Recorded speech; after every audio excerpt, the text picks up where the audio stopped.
Hello dear students, परिवर्तन classes पर एक बार फिर से आप सबका एक नए वीडियो में स्वागत है। इस वीडियो में हम लोग पढ़ेंगे द्विघात समीकरण, यानी क्लास 10th के मैथ की प्रश्नावली 4.1 पूरा एक ही वीडियो में सॉल्व करेंगे। ठीक है, तो चलिए समझ लेते हैं। सबसे पहले द्विघात समीकरण होता क्या है। तो द्विघात समीकरण जो है ना, इसमें अधिकतम घात 2 होती है, चर पद की अधिकतम घात 2 होती है।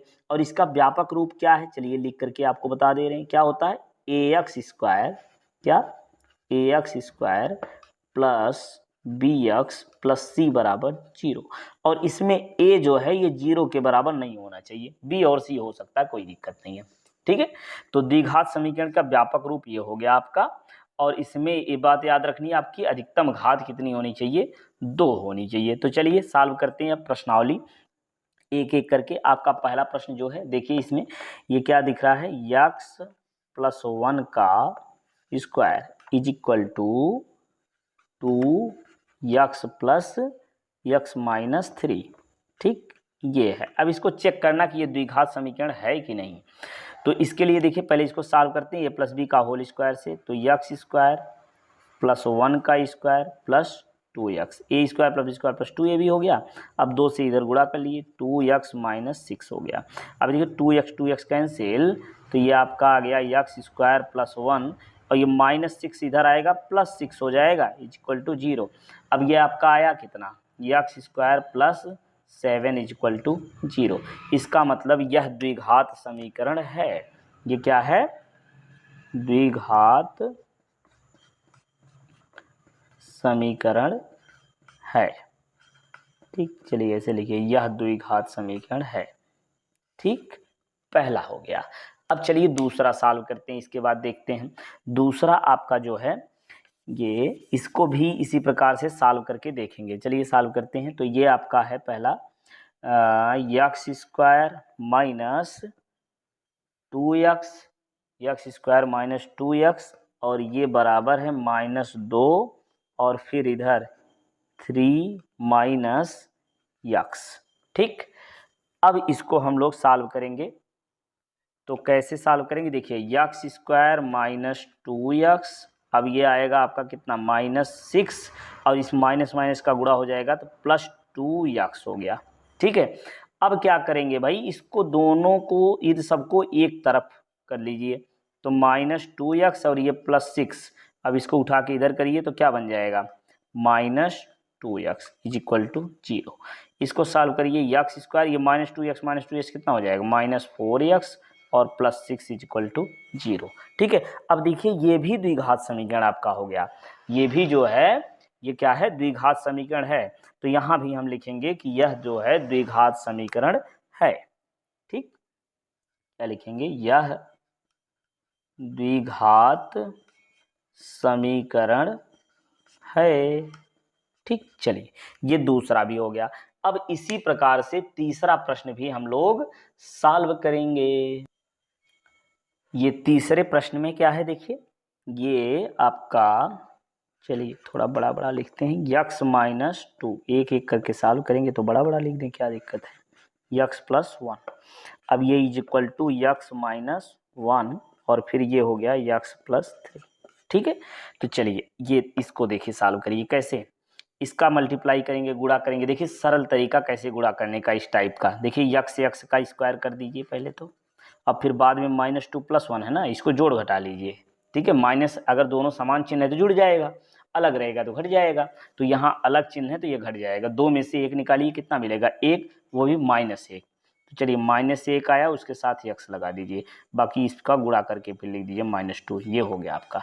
समझ में आया, क्या करना है, x स्क्वायर लिख लीजिए, इन दोनों को जोड़ घटा दीजिए। ठीक है, -2 + 1 कितना आएगा, -1 x। अब फिर इसका गुणा इतना, और बाकी गुणा करने तो आपको आता ही है। यदि ये नहीं समझ में आ रहा है कोई दिक्कत नहीं, चलिए इसको डिटेल में करके देख लेते हैं कैसे। x स्क्वायर, फिर x का गुणा 1 में x, -2 का गुणा करेंगे -2x -2। ठीक, अब इसमें देखो डायरेक्ट यदि करना चाहें तो कितना करेंगे, इसका डायरेक्ट करेंगे। देखिए कैसे होगा, x स्क्वायर है ना, दिख रहा है, x स्क्वायर, ये आपका x स्क्वायर है।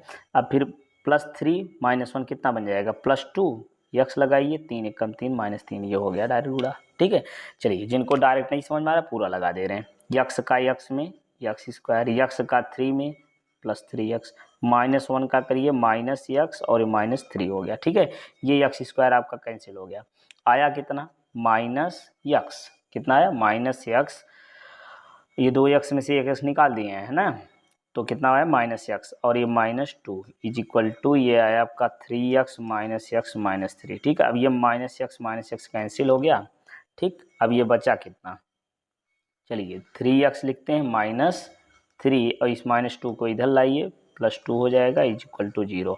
अब ये आपका आ गया 3x minus 1 is equal to 0, देख पा रहे हैं 3x minus 1 is equal to 0। अब यह जो है देख रहे हैं, ये जो है इसमें अधिकतम घात 2 तो है नहीं, तो यहाँ हम लिखेंगे यह जो है लिखेंगे यह ax square plus bx plus c बराबर 0 के रूप का नहीं है। ठीक, के रूप का नहीं है, अतः यह द्विघात समीकरण नहीं है, यह द्विघात समीकरण नहीं है, द्विघात समीकरण नहीं है। ठीक, चलिए ये तीसरा जो है ये द्विघात समीकरण नहीं, क्यों नहीं है भाई, अधिकतम घात 2 इसमें नहीं है, एक ही घात है।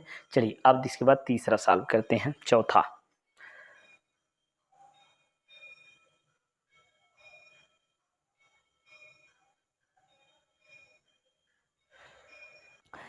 चलिए अब देखते हैं इस चौथे प्रश्न में क्या है, ये इसको चलिए नोट कर लेते हैं यहाँ पहले, यक्स माइनस 3 और ये आपका है 2x प्लस 1 और फिर इधर यक्स प्लस 5। ठीक, अब इसको सॉल्व करिए, देखिए कैसे करते हैं। पहले यक्स से गुणा करेंगे तो आपका आ गया 2x स्क्वायर फिर प्लस एक्स। ठीक, -3 का दोनों में करिए तो -6x और -3। अब इस यक्स का करिए तो यक्स स्क्वायर प्लस 5x, ये हो गया। अब देखिए सबको उठा के एक तरफ कर लीजिए, तो 2x स्क्वायर, अब ये 6x 1x है ना, इसको घटा देंगे तो कितना आएगा -5x। ये बात तो समझ रहे हैं ना, 6 में से 1 निकल जाएगा 5 आएगा। देखिए 6 बड़ा है ना तो माइनस वाला चिन्ह लगेगा, माइनस लगा दिए, -3 हो गया। अब क्या करेंगे, इस x स्क्वायर को इधर लाइए -x स्क्वायर, इस 5 को इधर लाइए -5x बराबर 0। अब 2x स्क्वायर में से 1x स्क्वायर निकाल दीजिए तो क्या मिलेगा, ये x स्क्वायर मिल गया। अब ये देखिए भैया, ये आपका -5 और -5 ये कितना बन गया -10 यक्स। अब ये बचा कितना -3 बराबर 0। अब यहाँ से देखिए, ये देखिए ये जो है ये दिखा, यहाँ पर लिखना चाहें तो लिख देंगे, थोड़ा अच्छा भी लगेगा और अच्छे से समझ में भी आएगा। लिखेंगे यह ax square plus bx plus c बराबर 0 के रूप का है, के रूप का है, अतः यह द्विघात समीकरण है। ठीक, ये द्विघात समीकरण है। चलिए अब इसके बाद अगला सॉल्व करते हैं। इसको कैसे सॉल्व करेंगे, चलिए वैसे इसी प्रकार से इसको भी सॉल्व कर लीजिए। अब तो आपको समझ में आ गया होगा, सब सॉल्व कर ले जाएंगे। चलिए करते हैं 2x का, चलिए आप भी कॉपी पेन लेके बैठिए, सॉल्व करिए हमारे साथ। चलिए देखते हैं कौन पहले लगाता है। 2x स्क्वायर माइनस 3x, इसमें करिए -x प्लस 3। वाह, कितने लोग तो ऐसे देख करके ही बता दिए, वाह भाई। प्लस 4x है ना, ये डायरेक्ट कर दिए ना, x square plus 4x minus 5। ठीक, तो अब इसका कितना हो जाएगा भाई 2x स्क्वायर, अब इसको घटाइए कितना मिलेगा -2x प्लस 3। अब ये आपका आ गया x square plus 4x minus 5। ठीक है, सबको उठा के एक तरफ करिए, ये आएगा 2x square minus 2x plus 3, इसको इधर लाइए -x स्क्वायर और ये फिर -4x प्लस 5 इक्वल टू 0। अब 2x² में से एक x² निकाल दीजिए, तो ये आपका आ जाएगा कितना, ये आ गया x², ठीक है, और माइनस 2x है और ये 4x है, तो कितना हो जाएगा -6x, और ये +5 +3 कितना हो जाएगा +8 बराबर 0। ठीक है, अब ये देखिए फिर वही बात आ गई, यहाँ क्या लिखेंगे कि यह जो है ax² + bx + x के रूप का है, किसके, ax² + bx + c बराबर 0 के रूप का है, अतः यह द्विघात समीकरण है। ये भी जो है आपका ये द्विघात समीकरण है। तो चलिए अब इसके बाद अगला देखते हैं। अब ये देखिए इसको कैसे सॉल्व करेंगे, ये छठवां वाला, तो इसको भी ठीक उसी प्रकार से चलिए फटाफट सॉल्व करते हैं। ये तो आपको आ ही रहा है, तो ये आप क्या हो गया x² + 3x + 1 equal to x² a² हो गया + b² यानी 4 -2ab करेंगे 2 × a और b, ये गुणा करेंगे तो -4x ये आ गया आपका। ये देखिए x² कट गया, ये आया आपका 3x + 1, इसको उठा के इधर करिए +4x - 4 इक्वल टू 0। अब ये 4 3 7x - 3 बराबर 0। अब तो ये जो आया आपका, ये जो है यहाँ लिखेंगे, यह ax² + bx + c बराबर 0 के रूप का क्या नहीं है, ये रूप का नहीं है, अतः यह द्विघात समीकरण नहीं है। ठीक, खत्म कहानी, ये आपकी छठवां भी हो गया। चलिए अब देखते हैं इसके बाद सातवां प्रश्न। चलिए अब लगाते हैं सातवां प्रश्न। इसमें देखिए a + b का होल क्यूब करेंगे, करिए, क्या होता है a³ + b³ + 3ab a + b, है ना। तो चलिए सॉल्व करिए, तो चलिए फार्मूला भी लिख दे रहे हैं आपका, a + b का होल स्क्वायर क्या होता है, whole cube a³ + b³ a + b का क्यूब, ये होता है a³ + b³ + 3ab a + b। ठीक है, अब इसी से इसको सॉल्व करना है। तो चलिए a³ मतलब x³ आपका हो जाएगा ये x³, ठीक है, और b³ मतलब 2 का क्यूब + 3ab, 3a मतलब x और b मतलब 2, 3ab, और ब्रैकेट में a + b लिखना है, a + b मतलब x + 2। ठीक है, अब इधर जो है ये मल्टीप्लाई कर लीजिए, 2x का इधर करेंगे 2x³ और इधर करेंगे -2x। ठीक, अब देखिए भैया ये x³ + 8 + 3 दूना 6x, अब ये आपका आ गया x + 2 बराबर 2x³ - 2x। ठीक है, अभी आपका आ गया x³ + 8, इसका गुणा करिए 6x² + 6 दूनी 12x बराबर 2x³ - 2x। ठीक है, अब जो है ये देखिए, चलिए सबको उठा के एक तरफ करिए, पहले x³ + 8 है ना, और +6x² - 12x। ठीक, चलिए -2x³ + 2x। ठीक है, ये इधर आएगा माइनस हो गया, ये भी प्लस हो गया, इक्वल 0। अब क्यूब वाला क्यूब में घटाइए, देखिए 3x³ में से इसको घटाएंगे तो कितना आएगा, -x³ आ गया, है ना। अब ये कितना बनेगा, +6x², ठीक है, 12 और ये 2 है, ठीक है, एक घात में, तो -12 + 2 कितना आएगा, -10x। ठीक, अब जो अंक वाला गिनती वाला पद है उसको लिख लीजिए 8 बराबर 0। अब देखिए इसमें घात 3 आ गया भाई, इसमें घात 3 आ गया। ठीक, जब घात 3 आ गया तो इसका जो है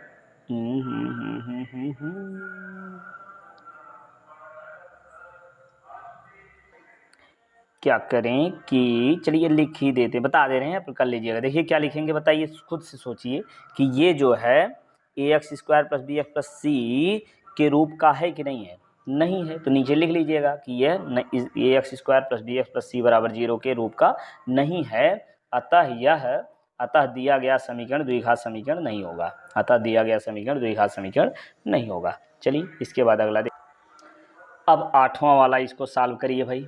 चलिए इधर नोट कर लेते हैं पहले, तो ये आपका है x cube minus 4x square minus x plus 1, ए माइनस बी का होल क्यूब करिए, ए क्यूब, ठीक है, और माइनस बी क्यूब मतलब 3 का क्यूब, 2 का क्यूब कर ही देते हैं, माइनस 3ab, 3ab आपका 2 हो गया, a प्लस बी माइनस है तो माइनस लगाइए, x माइनस 2, ठीक। अब ये जो है x क्यूब हो गया minus 4x square minus x plus 1, ये एक्स क्यूब है, इसको उठा के इधर करिए भाई। अच्छा एक्स क्यूब को काट ही दो भाई, क्या दिक्कत है, एक्स क्यूब आपका ख़त्म हो गया, ये बचा minus 4x square minus x plus 1। अब ये बचा माइनस 8, इसको इधर करिए प्लस 8 हो जाएगा। चलिए थोड़ा सा सॉल्व करते हैं, डायरेक्ट ज़्यादा हो जा रहा है। इसमें कितना बचा, 2 की घात 3 कितना 8 हो जाएगा, माइनस 3 दूनी 6x, और ये हो गया आपका x माइनस 2। अभी आ गया minus 4x square minus x plus 1 बराबर ये माइनस 8 और माइनस 6x स्क्वायर प्लस 6 दूनी 12x, ठीक। अब ये आपका हो गया minus 4x square minus x plus 1, इसको उठा के इधर करिए प्लस 8 और plus 6x square minus 12x बराबर 0। अभी देखिए 6 में से 4 निकालिए तो कितना आएगा, 2x स्क्वायर, ठीक है, और ये माइनस 12 माइनस x कितना हो जाएगा, माइनस 13x। अब ये 8 1 9 हो गया, ठीक है। अब ये जो है यह जो है द्विघात समीकरण के रूप का है। अब अगर ये द्विघात समीकरण के रूप का है तो ये दिया गया समीकरण द्विघात समीकरण है, ठीक है, ये भी द्विघात समीकरण है। चलिए लिख देते हैं क्या, द्विघात समीकरण है, डायरेक्ट इतना लिख देने, बाकी आप कहानी पूरी समझ रहे हैं, द्विघात समीकरण ये है, ठीक। चलिए फिर अगला देखते हैं। अब पहले का ये जो है 8वां प्रश्न हो गया। अब देखिए दूसरे में क्या करना है कि निम्नलिखित स्थितियों को द्विघात समीकरण के रूप में निरूपित करिए। क्या करिए कि द्विघात समीकरण के रूप में इसको निरूपित करना है, मतलब द्विघात समीकरण बनाना है, ठीक है। तो चलिए बना के देखते हैं। पहला प्रश्न, एक आयताकार भूखंड का क्षेत्रफल 528 मीटर स्क्वायर है, ठीक है, 528 मीटर स्क्वायर है, क्षेत्र की लंबाई ये मीटर में है, चौड़ाई के 2 गुने से 1 अधिक है, ठीक है, लंबाई जो है चौड़ाई के 2 गुने से 1 अधिक है, तो भूखंड की लंबाई और चौड़ाई बताइए, ठीक है। तो चलिए सॉल्व करते हैं इसको। पहले तो मान ही लेते हैं पहले क्या, लंबाई जो है चौड़ाई से 2 गुने से 1 अधिक है, तो माना क्या, माना आयताकार भूखंड, चलिए पूरी कहानी लिख देते हैं, माना आयताकार भूखंड की चौड़ाई x और लंबाई कितनी हो जाएगी भैया, 2 गुने से 1 अधिक है ना, तो 2 गुना करिए प्लस 1 कर लीजिए, लंबाई चौड़ाई मिल गई आपकी, ठीक। अब क्या करना है, इसका क्षेत्रफल कह रहे हैं 528 है। अब आयत की लंबाई और चौड़ाई मिल गई ना, तो आयत का क्षेत्रफल हम लोग जानते हैं, क्या जानते हैं, आयताकार, चलिए पूरी कहानी लिखिए, आयताकार भूखंड का भूखंड का क्षेत्रफल बराबर क्या होता है, लंबाई गुणे चौड़ाई। अब ये जो है क्षेत्रफल दिया हुआ है कुछ, कितना 528, अब बराबर ये आपका हो गया 528 बराबर लंबाई जो है वो क्या है 2x धन 1 और चौड़ाई कितना है x। अब इसी को सॉल्व कर लो, हो गया काम हमारा। तो x से गुणा करेंगे तो क्या आएगा, 2x स्क्वायर और प्लस x माइनस, इसको उठा के इस तरफ कर लीजिए, चलिए बराबर लिख दे रहे हैं 528। अब इसको उठा के इधर करिए, 2x square plus x minus 528 बराबर 0। ये हो गया भैया द्विघात समीकरण, ठीक है, द्विघात समीकरण के रूप में निरूपित करना था, आ गया, ठीक है। चलिए अब देखते हैं अगला प्रश्न। दो क्रमागत पूर्णांकों का गुणनफल कितना है, 306 है। तो हम हमें पूर्णांकों को ज्ञात करना है। तो पूर्णांकों को ज्ञात करने के लिए हमको द्विघात समीकरण बनाना है। तो चलिए बना के देखते हैं। दो क्रमागत, ठीक है, दो क्रमागत मतलब क्रम से आने वाली संख्या। जैसे क्रमागत सम संख्या यदि देखें हम, तो जैसे 2 की क्रमागत सम संख्या कौन होगी, 4, 4 की कौन होगी, 6, 6 की कौन होगी, 8, ऐसे क्रमागत संख्या होती है। जैसे प्राकृतिक संख्या यदि निकालनी, 1 की क्रमागत प्राकृतिक संख्या 2 हो जाएगी, 2 की क्रमागत प्राकृतिक संख्या 3 हो जाएगी। यदि विषम संख्या निकालें तो 1 का क्या होगा, क्रमागत विषम संख्या 3 होगी, 3 की क्रमागत विषम संख्या 5 होगी। ऐसे समझ गए, क्रमागत संख्या। तो अब इसमें कहा जा रहा है क्रमागत संख्याएं, क्रमागत धनात्मक पूर्णांक। अब धनात्मक पूर्णांक मतलब वही प्राकृतिक संख्या समझ लीजिए। तो यहां मानेंगे कि माना प्रथम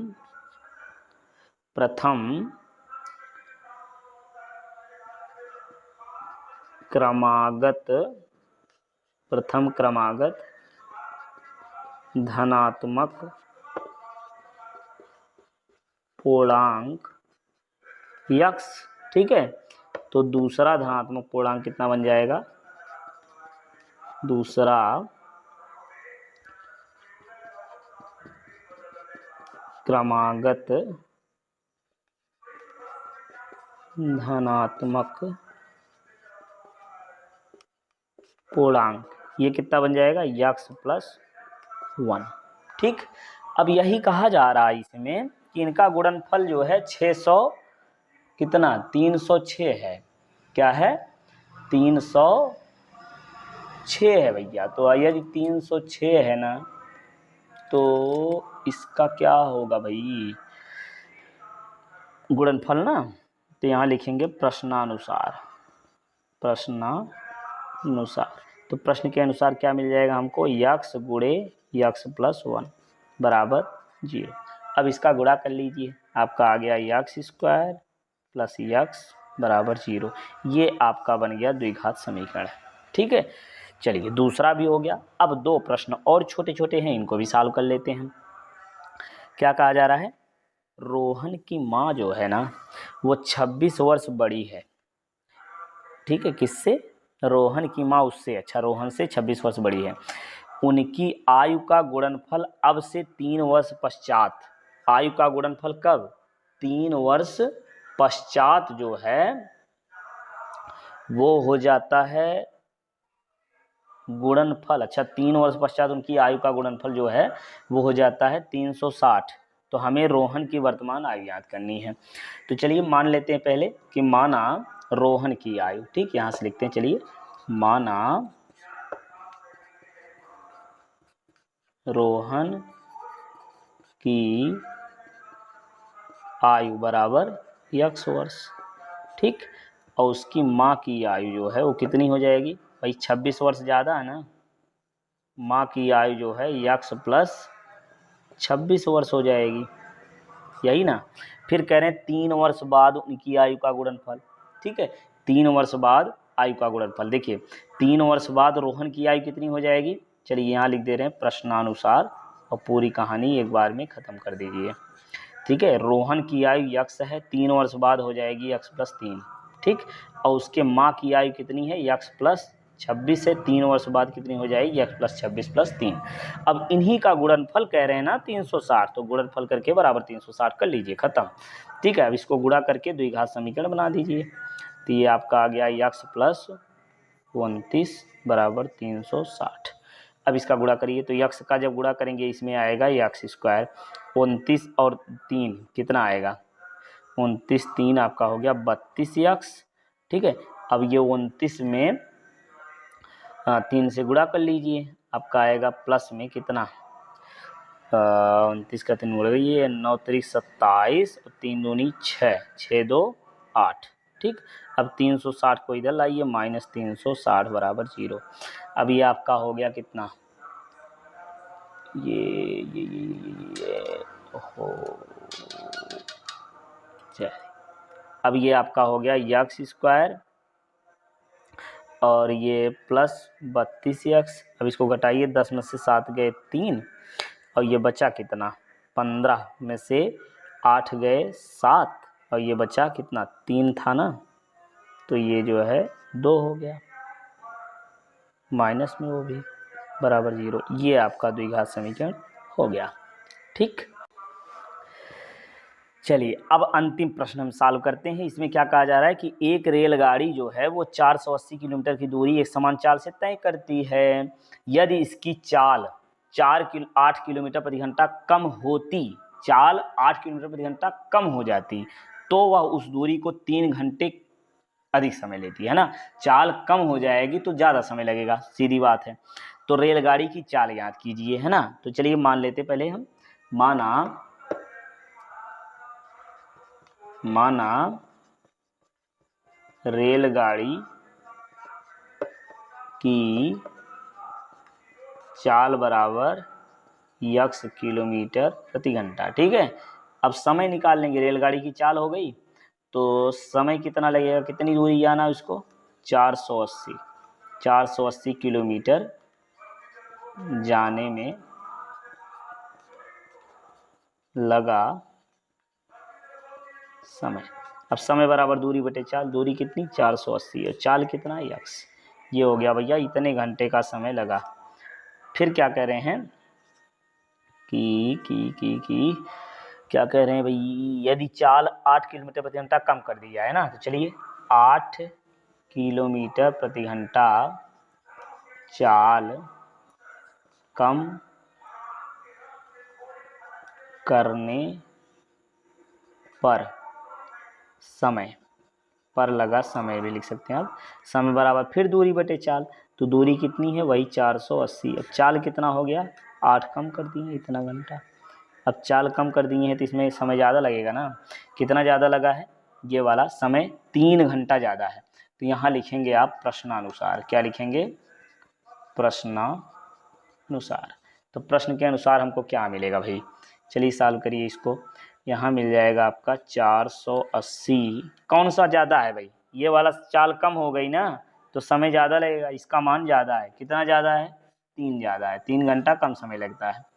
तो x माइनस 8, अब माइनस 480 बटे x बराबर कितना हो जाएगा 3। बात समझ में आ गई। अब इसी को सॉल्व कर लीजिए भैया, तो पूरा समीकरण आपका आ जाएगा। तो कैसे, कहाँ, यहीं सॉल्व करें, करिए। तो ये आपका हो गया, देखिए इधर गुणा कर लेते हैं, ये आपका आ गया x माइनस 8। अब x का गुणा इधर करिए, 480 x माइनस 480 का इसमें करिए, तो ये जो है आपका कितना आ जाएगा 480 x।